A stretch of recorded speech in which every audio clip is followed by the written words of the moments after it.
The Washington State Public Health Association honors the indigenous peoples as the original caretakers of the land in their traditional territories. As we gather on the land of the Pacific Northwest coastal Salish and Plateau tribes in our work across the state, we honor their ancestors and the generations that have and will follow. We acknowledge the American history of genocide and settler colonialism that attempted to erase indigenous people with a devastating effect on the health and well-being of indigenous people here and across the country.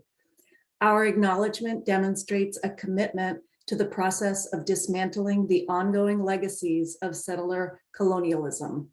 We support tribal sovereignty, self-determination, and upholding government-to-government relationships. Good afternoon and welcome to day 4 of the 2021 Washington State Public Health Association Annual Conference. I'm Julie Osgood, WSPHA Board President, and I thank you for joining us today. I'd like to take a moment to thank our sponsors. Our platinum sponsors are the Washington State Department of Health and the University of Washington School of Public Health. Our gold sponsor is Protect 17. Thank you for attending our annual conference. We are so excited to share that this year's conference has over 440 attendees, and we were able to provide 19 scholarships through generous donations from our sponsors and others who have donated through our fundraising efforts. Thank you so much.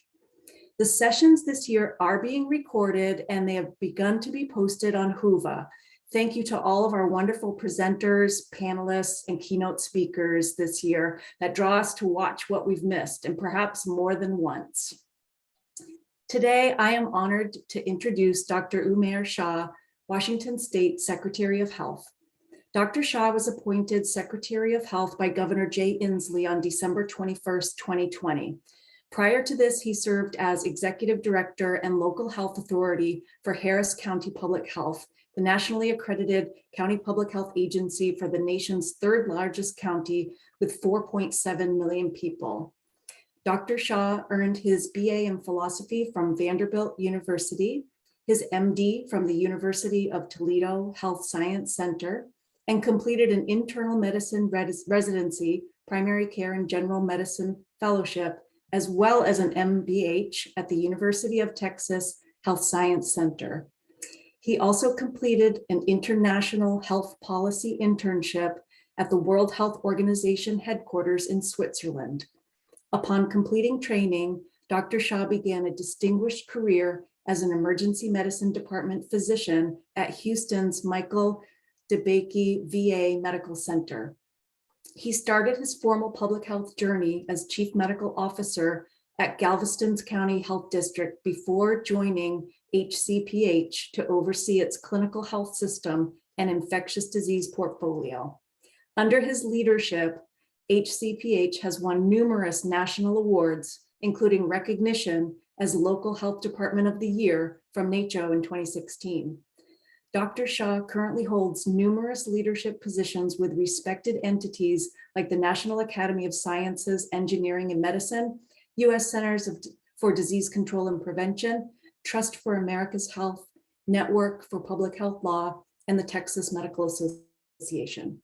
He previously served as president of NACCHO and its Texas affiliate, representing the nation's nearly 3,000 local health departments.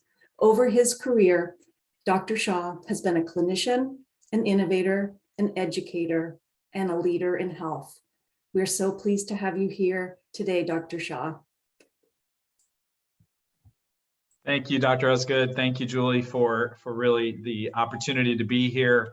And I really want to just start by thanking the Washington State Public Health Association for the incredible amount of work that you have put in over the last, months, but really over the last several days for everything that this is, how this has played out as I've been watching.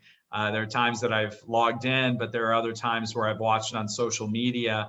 And I want to just say congratulations to the incredible amount of work that's gone in, but also the public health system throughout the state of Washington, especially those who have received recognition individually or collectively over the last few days. So just really want to underscore the incredible work that's gone into this this meeting. And I know that when you bring a meeting together, especially in the midst of a pandemic, when we're all virtual in so many different ways, it is not easy. And so let me start by that gratitude. I'm also very thankful that you started with the land acknowledgement, which is so critical to the work that all of us are engaged in, but also recognizing the importance of our history and working together as well to remind ourselves of that history. And it's really critical that we continue to work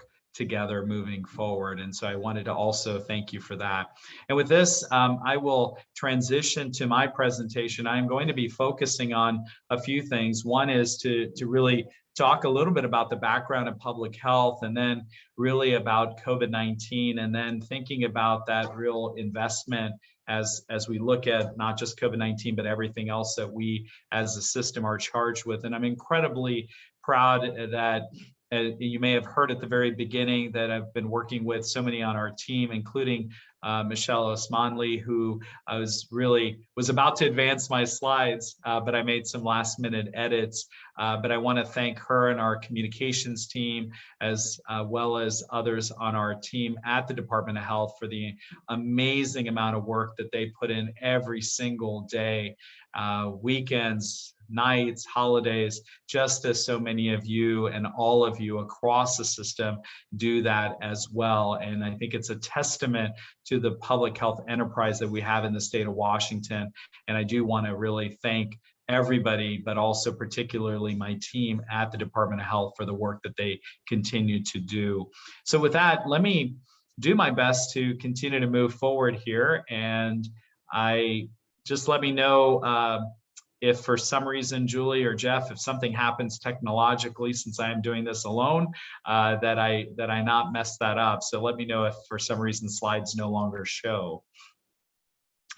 I'll start with this initial look at, and I think many of you know this, but for those who do not know this, I made a transition from Texas to Washington right in the middle part, actually the end of December of 2020.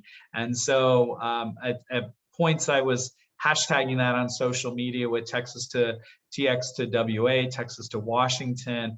And I will tell you that it has been an incredible journey of really understanding and learning a new state and a new set of partners and a new set of processes and a new set of people and a new set of politics, even while I make that transition, or I've made that transition from what would be considered maybe geopolitically very different, right? So hurricanes and heat and mosquitoes, and now, you know, looking up and it's cold, or it's wet, or, you know, the incredible beauty that you have here in the state of Washington. And so I just want to recognize that I arrived at the time that vaccines arrived in our state. In fact, the very week that vaccines arrived in the state was a week that I started my tenure under Governor Inslee in the cabinet as the Secretary of Health for this great state of Washington.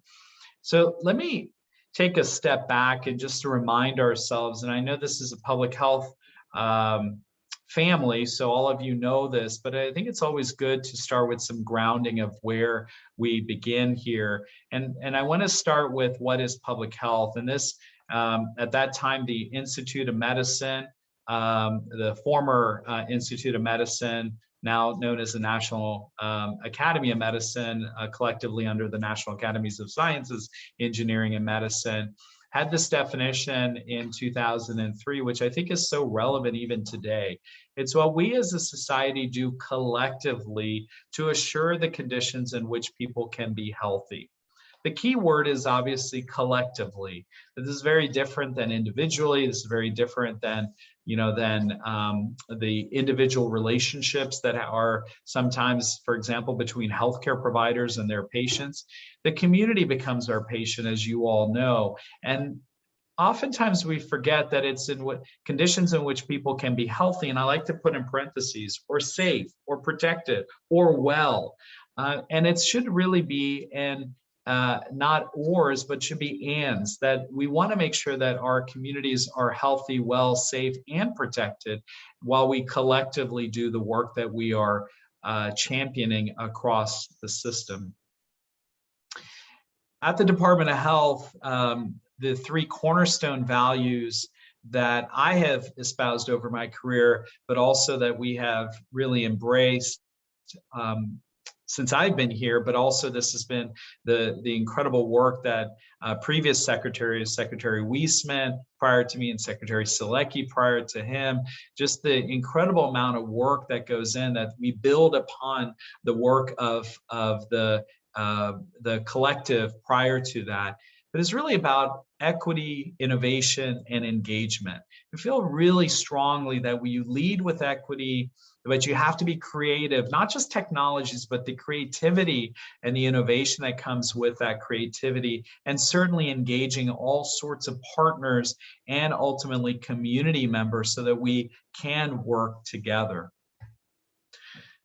It also gets us to these factors in health, these elements of health. And I think of this as a funnel, right? And you put in all of these elements to the top of the funnel. And if you do things well, what you get at the end of the day is healthy people and healthy communities. But if you do not address things such as poverty or the environment or social connectedness or inequities, that you get unhealthy people and unhealthy communities.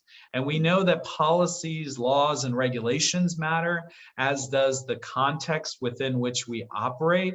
But at the end of the day, when we do things well, we want to have healthy people in healthy communities.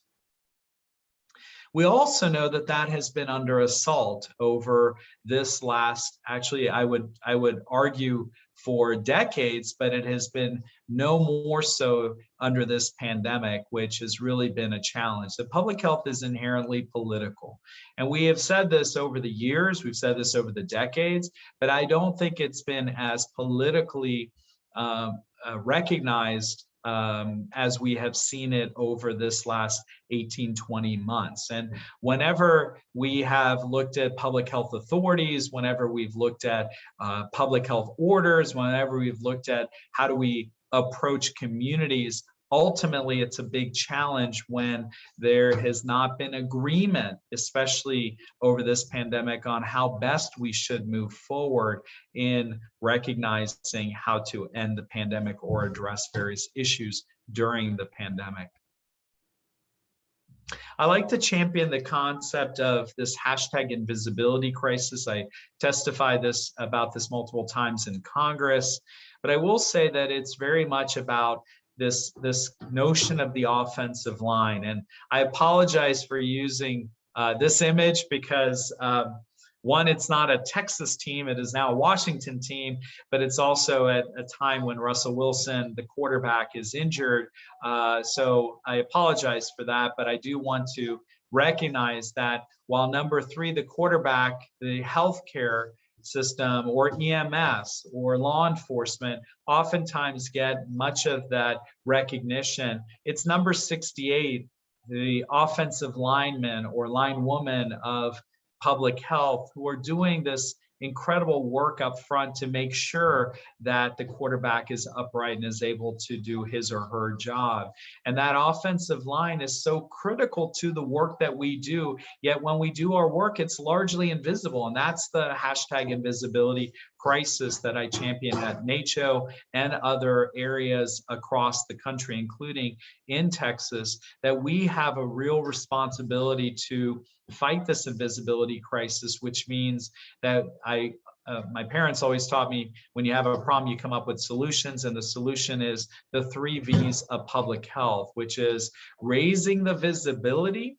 When you raise the visibility of something, of public health in this instance, that you You engender value. When there is value, when people see you doing that work, when people recognize the field doing that work, that there is then validation. Validation is pro-health policies, pro-health resources, or pro-health support. And that is very important to the work that we do. And obviously, I think all of us will underscore that with what we have seen during this pandemic. I never thought that the fourth V of virus would really accelerate this real recognition of what public health does, or people asking what it should not do.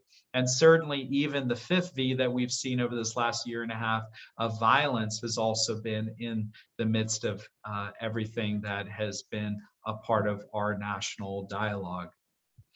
So when I came in, as I mentioned in December, I had a lot of real excitement towards priorities and wanted to champion equity, innovation, engagement, and working in partnership and capacity building, and telling this global domestic interface of COVID-19 had not taught us that global health and domestic health really are intertwined. But I wanted to tell the story and highlight the value proposition of public health. But really clearly, very quickly, it was very much about COVID-19, COVID-19, COVID-19, and COVID-19 vaccinations. And so the key public health challenges that I have really since December have really been about fighting COVID-19. Our team has been focused on this along with the public health enterprise across the state, but also investing and making the proposition for why we need to and must invest in public health, and then certainly addressing everything else. And I hate to say addressing everything else, but COVID has really in many ways taken over the agenda, where it has been really challenging to take on all the other things that we have had to do and always have done in public health when we have had so much of our agenda be part of really ending this pandemic. So I don't want to go too much into the details here, but just recognizing that this is really very much about this robust response to COVID-19, which is these, what I call always, and that's in emergencies, communication, coordination, collaboration. It's really at the end of the day, the 3 C's of how do we put that together. And as you can imagine, key efforts of that are everything from data and epidemiology and all the work that we've done with contact tracing, quarantine isolation, and working with our healthcare community and our communications engagement efforts in the community, as well as certainly financial and socioeconomic supports, and certainly this last piece around not just having vaccines with Operation Warp Speed, but also the process of assuring vaccinations throughout the state or the country.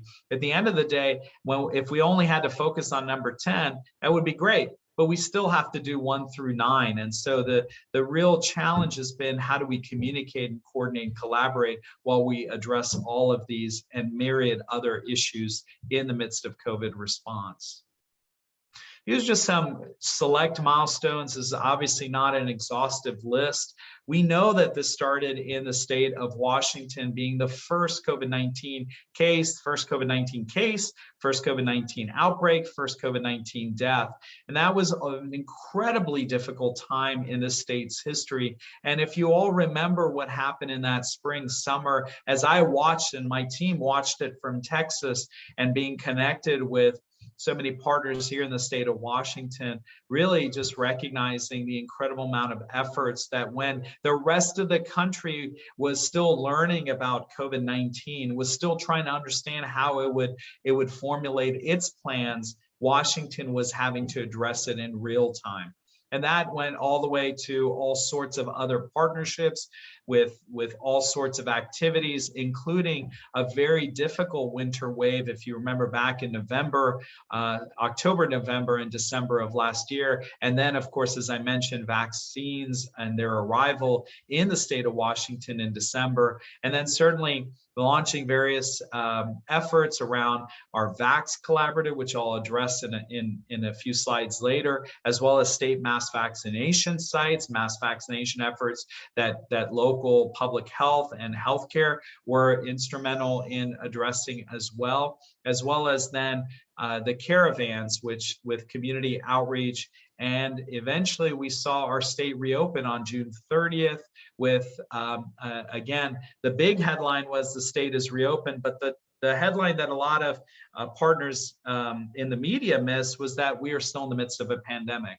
And the Power Providers Initiative that we launched in July, and that was right prior to seeing the beginning of this fifth wave, this Delta wave, and then really leading to all sorts of other strategies and policy moves, including vaccine and mask requirements. It has been an incredible journey for this 18 to 20 plus months that has been such an important piece of what we all across the state of Washington at the state and local levels, all throughout with our tribal partners, our tribal nations, working together has been the only way we've been able to move forward.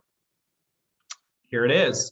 Case counts and hospitalizations. When you see the case counts and you see the first wave and the second wave, and then that really difficult winter wave, and then certainly things got better in the spring and summer, and then all of a sudden we saw our worst wave, the current Delta wave, which thankfully has started to see some decline, though we continued to be in the midst of it. But it wasn't just what was happening with cases in the community. We were also seeing hospitalizations and people getting truly sick in a way that really meant that they were requiring hospitalizations or ICU level care or ventilator support, or unfortunately demise from this horrific virus. And what that really has also shown us is that this healthcare system is really very important for us to continue to support it, because like I've said before, it's like a rubber band. You keep stretching, stretching, stretching, and eventually a rubber band will break. And we do not want to see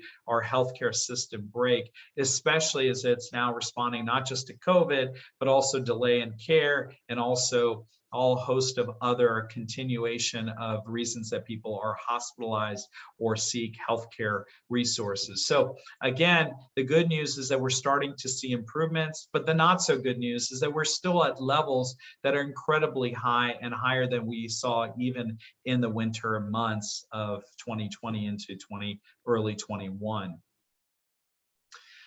An additional piece of this, as I mentioned, was the Delta surge. And as you saw previous, and you all know this, that, if you look in this top left here, you see that it was the light blue represents, I don't know my colors very well, but the light blue represents the Delta wave and the Delta strain.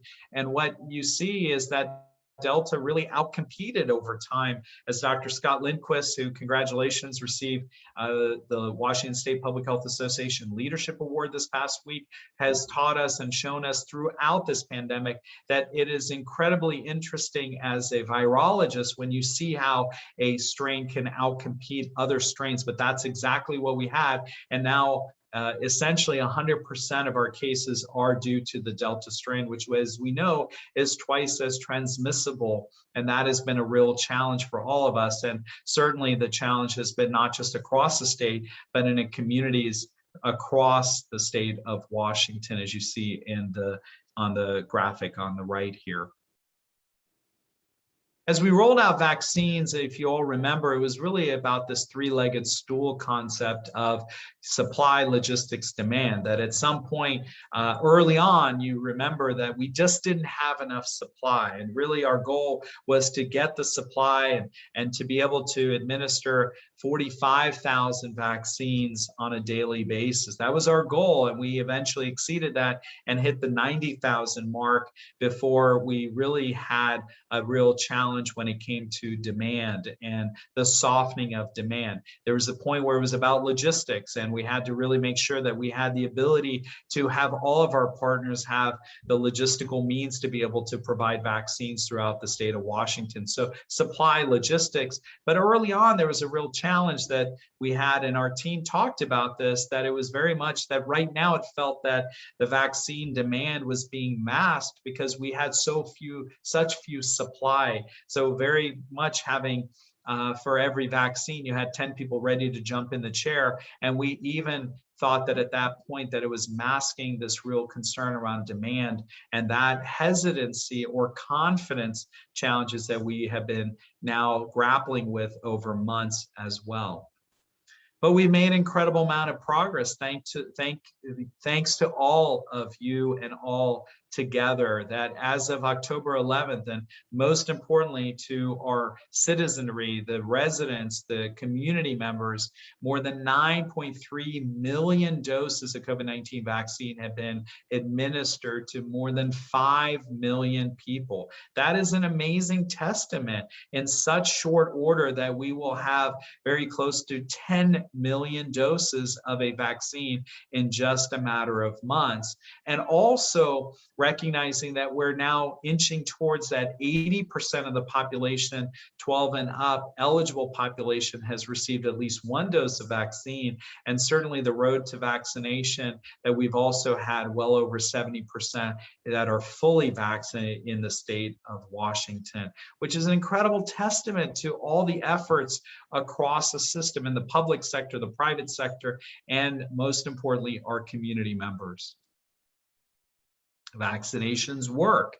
And I think it's really important for us to continue to be focused on this, that at the end of the day, that when we are addressing why vaccines, why vaccinations, well, it's because when you see this Delta surge and what's happening in our hospitals, when you have 9 to 20 times or 10 to 20 times more risk of being hospitalized at all age categories, if simply you are unvaccinated over those who are vaccinated. That is an incredible challenge for all of us, but also a reason for all of us to work together to get people vaccinated.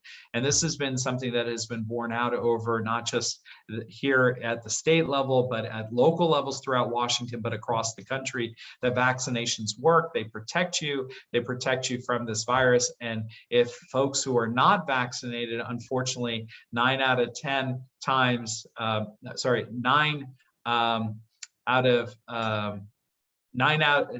to 20 times, 9 to 19 times. I'm getting my numbers mixed here because I was trying to actually say something else, which is that our ICUs have at times 90 to 95% that of COVID-19 admissions are related to unvaccinated. So two different ways of looking at the spectrum, but the key message is that vaccines are safe, they're effective, and they work to protect people, but they're only as good as people administering or taking those vaccines.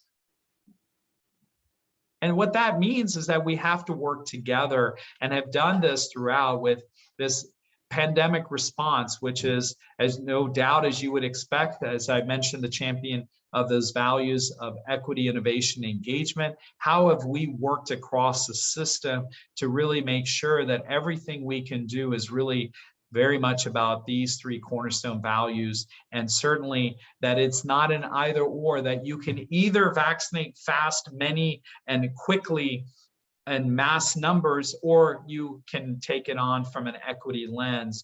I've said throughout that you can do both. It is not an either or, it's an and our team believes that it's an and, that you can vaccinate many people, but you can also make sure that you have an equity lens, as long as you utilize the real partnerships across the system and work together with an innovation lens as well.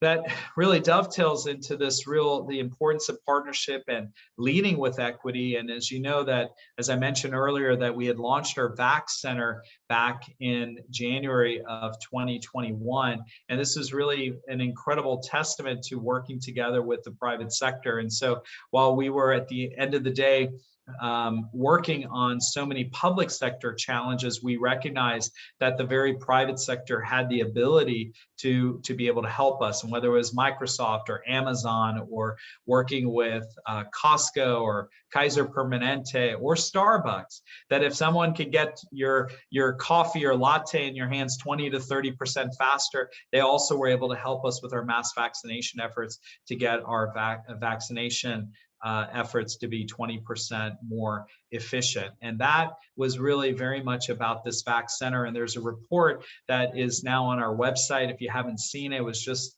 released recently this past week. and I would really urge you to look at it, really talks about the VAC Center and the work that it's done. But it's not just about the VAC Center and really about public-private partnership and harnessing that power of the private sector, but it's also about the Vaccine Implementation Collaborative, which very much looked at how do we work together to make sure those very communities that have been disproportionately impacted by COVID-19, that we have a collective voice for those communities, with those communities, and the dialogue and the ability to be able to share, whether it is around race, ethnicity, around disability, around cultural, linguistic issues, challenges, concerns, but we bring that all together from an equity lens. So again, VAX and VIX coming together, the ability to really work together across the spectrum. But it's not just alone, it's with all these incredible associations that we have seen, whether it's at the state level or whether it's at the private level, private sector, or whether it's at the local level, coming together with associations that have been partners, including the Washington State Public Health Association, and really just want to recognize the efforts that have really gone into how do we work together in the midst of a pandemic. And this is not an exhaustive list. This is just one grouping of our associations and our work and partnering with others across the spectrum. And so really want to also recognize the incredible work of WSPHA, the Washington State Association of Local Public Health Officials, that or officers, officials that really at the end of the day have been working together to work with all of us to make sure we can do our work together. An example of that is WA Health, when we worked with Microsoft to really put together all sorts of different data and trends and analytics and aspects of how do we look across the system. And it has not been easy by any stretch of the imagination. You know, all the growing pains and all the challenges that we had every time we were rolling something out, all of us rolling something out. There's always been hiccups and impediments and challenges and speed bumps, but at the end of the day, getting through those so that we can continue to work together. That's only possible when you have partnership. And that also gets to the Caravan concept. The notion, as many of you may have seen, I love this vehicle, the wrapping and the incredible color and the way that really the Caravan concept has come forth, is really at the end of the day that we at our state health agency level did not have a capability to be able to be in communities. We oftentimes worked only with our local partners, and that was great, and we need to continue to do that. In fact, we continue to do that, but we also needed to have a capability so we could also engage, including in the midst of emergencies, not just COVID-19, but beyond. For example, in the midst of a wildfire, if there was an earthquake or other kinds of aspects. And this has been really critical in the work that I've championed in Texas for a decade plus, and I will tell you that this is really a capability that I'm so proud that we have in the state of Washington now at the Department of Health level. But we also recognize that it's not just about mass vaccination. It's not just about the Caravan getting into community outreach, working with our local public health and other partners, but it's also working with our healthcare partners. And the Power Provider Initiative, the POP initiative, really getting providers in Washington State to really address the SAVE elements and everything from seek, ask, vaccinate, and empower. At the end of the day, doing everything we can to work together, because oftentimes community members don't know with misinformation who they can trust. How do they go about asking questions that may make them more comfortable with taking a vaccine? And that's very much where the Power Provider Initiative, really harnessing the providers and their staff to really work together to answer questions and ultimately to get people vaccinated. But that also gets to this misinformation, which, and I use this word deliberatively, which is really about the very communities that have been disproportionately impacted by COVID-19 are the ones that are at being targeted targeted with misinformation. And that is a real concern that is not just at a national level, but at a global level. And when you see that from whether it's global partners or national partners, or certainly within our state, community members, and we need to take a multimodal approach to how do we respond. It's not just about having an ad or having a campaign or having information on a website, but it's also about having trusted messengers, and also recognizing in certain communities that we have to really be thinking about how that message is delivered, what is the message, and how do we really approach the work so that people can understand that they can be benefited by this life-saving vaccine that we have in our midst. If you look back about a year and a half ago, and you would say, gosh, can you imagine at that time when all of us said, God, we hope we don't have to wear masks forever. We hope we don't have to be shut down forever. If we only had a tool to be able to take that on. And guess what? We have that tool. It's called vaccines. And then the challenge when we have not as many community members across the country take the vaccine has really been a concern for all of us in the public health community. And then if you put the global lens on top of it, when you think about it from the standpoint of here we are in America and we have, you know, life-saving vaccine right down the street, it's free, it's safe, effective, it's available, it's accessible.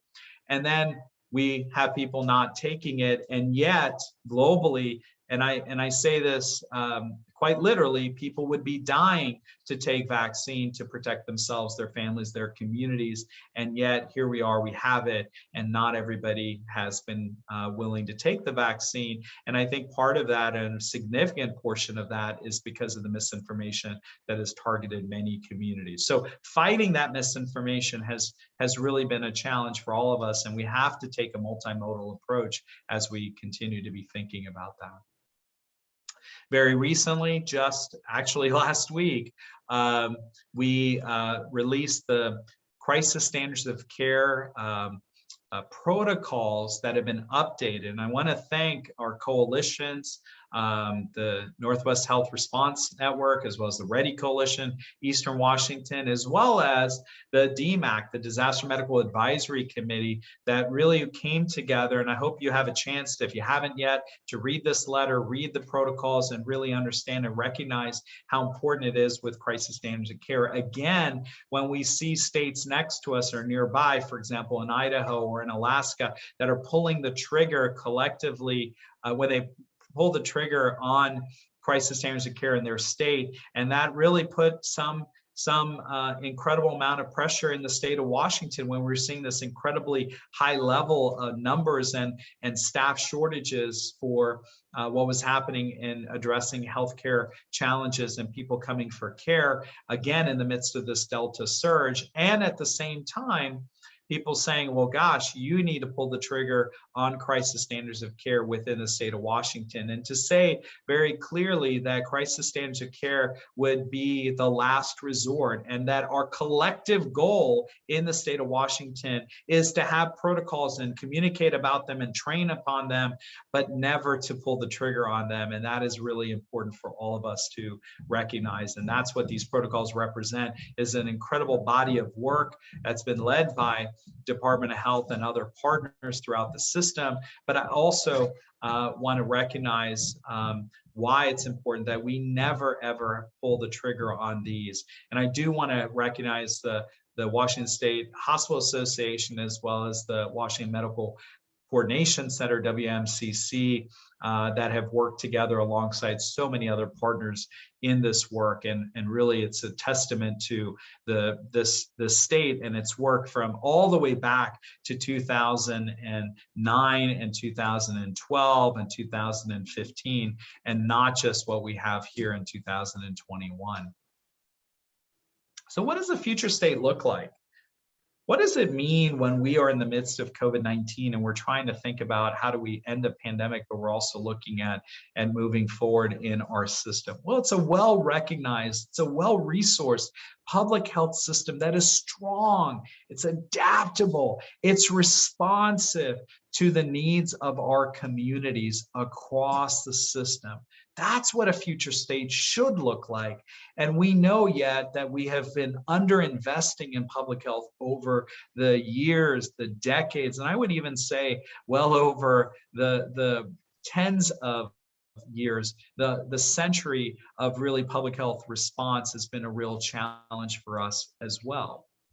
And so when we think about what is happening and we look at this incredible recognition of the importance of public health, and I want to thank Governor Inslee, who put the proclamation and signed the proclamation that was very much about our public health system, if you remember back in March of 2021, and how do we support and recognize the important work that's happening across the public health system, the public health family, across the state of Washington. I think it's really critical that as we look at that work, we have to remember that we have to invest in it. And it's great to see this investment, this very much about how do we look at the funding with the infusion of dollars with the American Rescue Plan dollars that are really coming our way. And that's great. And whether it's foundational public health, whether it's looking at all different ways of having champions for public health in the legislature, having champions at the local level, having champions throughout the system, ultimately we have to be thinking about how do we change the narrative that it is unfair to have reactive funding that comes after the fact, and for people to be told, or agencies to be told, while they're still in the midst of fighting a pandemic, we need you to plan those dollars for the next year or 5 years or 10 years or beyond. And yet we're still in the midst of fighting a pandemic. That is an incredibly challenging time and maybe not the right time to really think about this smart and scalable and sustainable and strategic funding that is needed and necessary to fight the invisibility crisis that we have had in public health for far too long. And even now it has been public health that has been in the limelight, but many people still not recognizing, understanding what public health is all about. And that is something that we in public health have to champion. That means we have to be better at those skill sets of really not just the science, but also translating the science, not just about evidence, but also recognizing how do we engage. And so thinking about that is so critical to the work that we do. And that can only happen if we invest in the very communities and invest in the local systems and the state systems and the national federal systems and the global systems that really approach population health, which is really ultimately what this is all about, is how do we work together when really not everybody agrees with the work that's in the midst of the work that we are doing, or how we go about doing our work or our business or our product delivery. People don't all recognize that and not all support that. They think about it as being a way of looking at the world through different lenses. And it's up to all of us to be thinking about how do we champion and scream from the mountaintop of how important population health is, how important prevention is, and how do we work to support the very partners that are engaged in this work and collectively are working on behalf of communities across this great state of ours. So I'm going to close with just a few things here, which is one, that there has been some real opportunity for us to be moving into the next phase. And what we at the Department of Health are very excited about doing is really this COVID-19 and beyond. That we know we're still in the midst of COVID-19. This is not an either or, this is well going beyond this, but really healing and hope and health for all. And really, as you know, I've been very interested in listening tour to be able to meet with local perspectives, whether it was in Grant County or Chelan Douglas or in Western Washington or in the healthcare sector in Spokane, what have you, but across our great state to really think about what are those priorities and what are those opportunities for the future. And many of those are very much about health and wellness and the broad spectrum environmental health and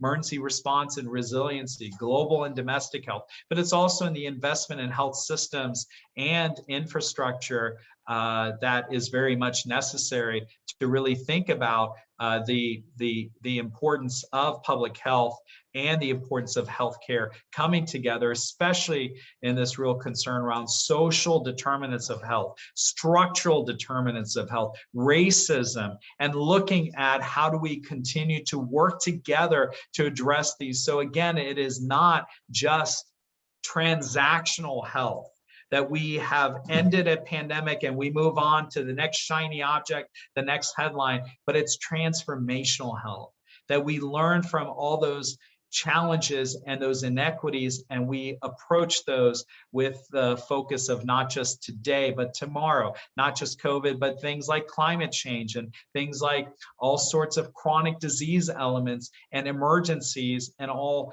aspects of behavioral and mental health and everything else that goes along with it. That's what this is about, is how do we truly have healthy people in healthy communities.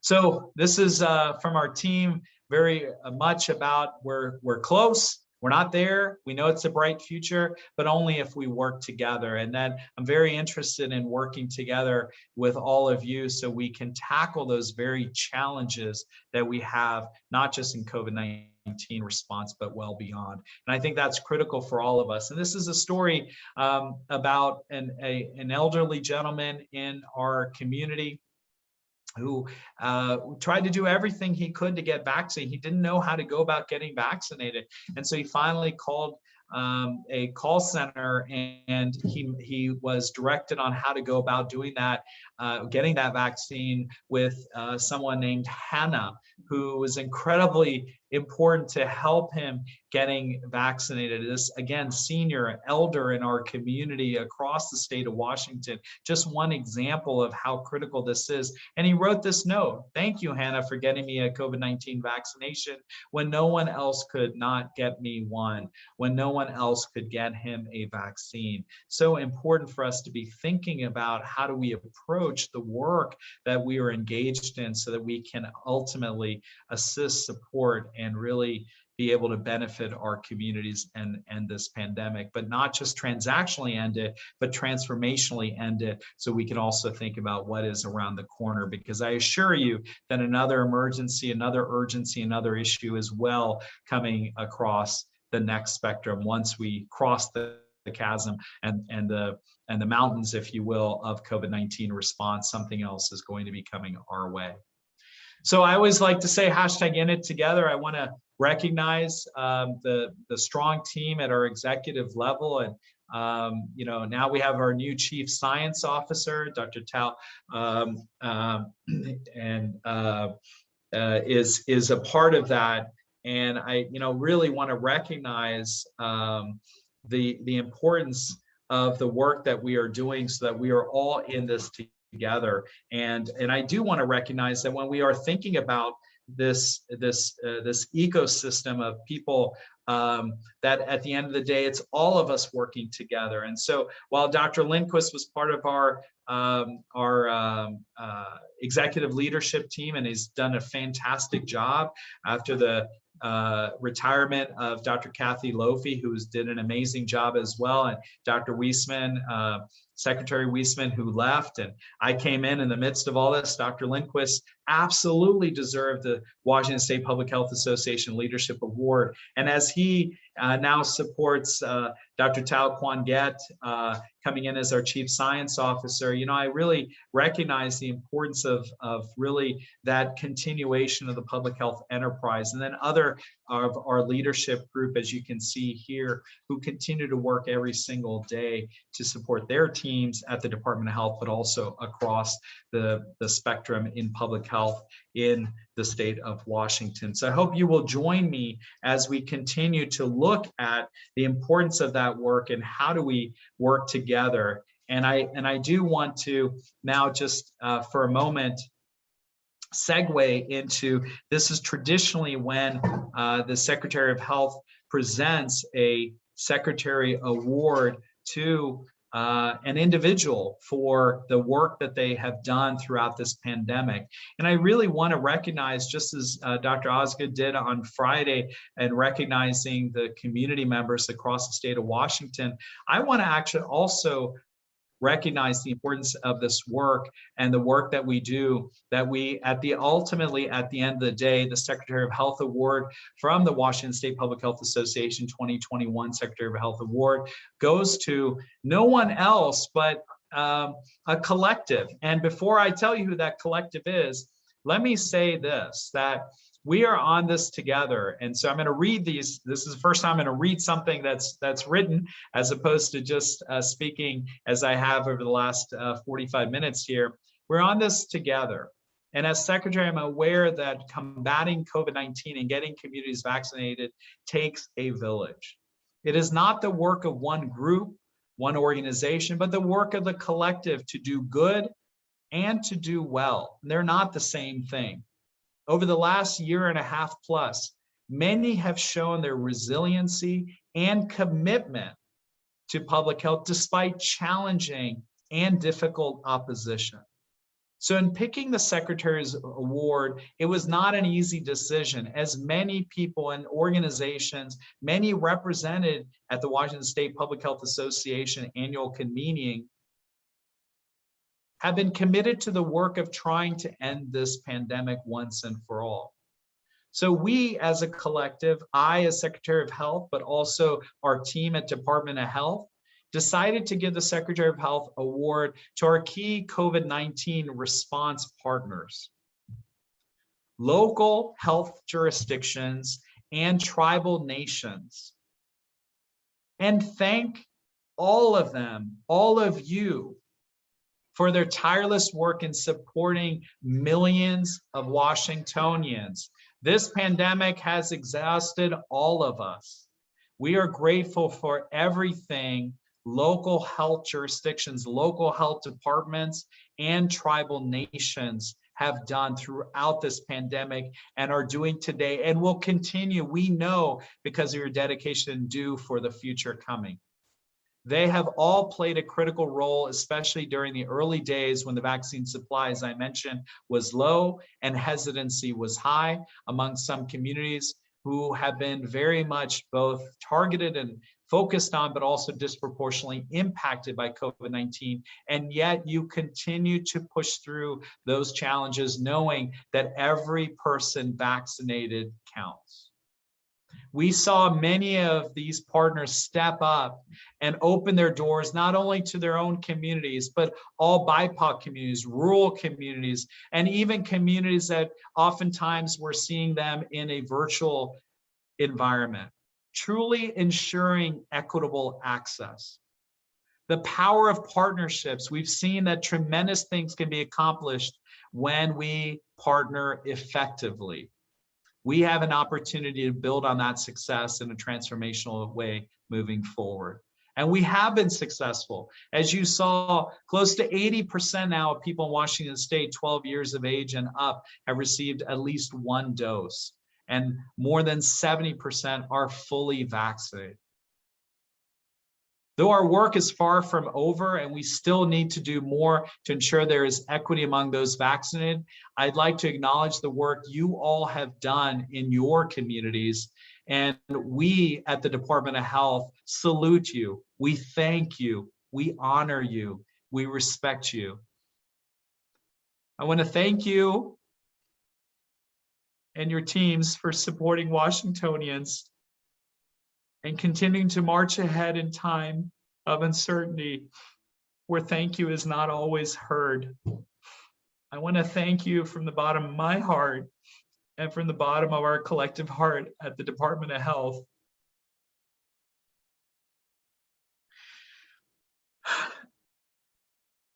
For your incredible dedication throughout our response and for doing this even when it's not appreciated by everyone.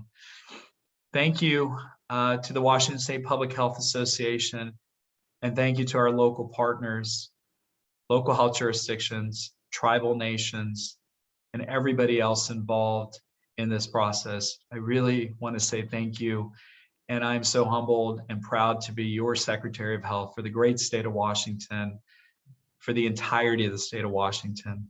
Thank you, thank you, thank you. Dr. Shah, thank you so much for your leadership. and these inspiring words. I just feel so honored to be part of this community that has been working so hard together to beat this pandemic. And I feel excited about a future where it can be behind us and we can continue working together to improve the health of the public in Washington. Thank you so much for being here. And the comments that I'm seeing are in full support of the recipient of the Secretary of Health Award. Well done. And now we're going to transition to our afternoon sessions. Thank you everybody for being here. Have a good afternoon.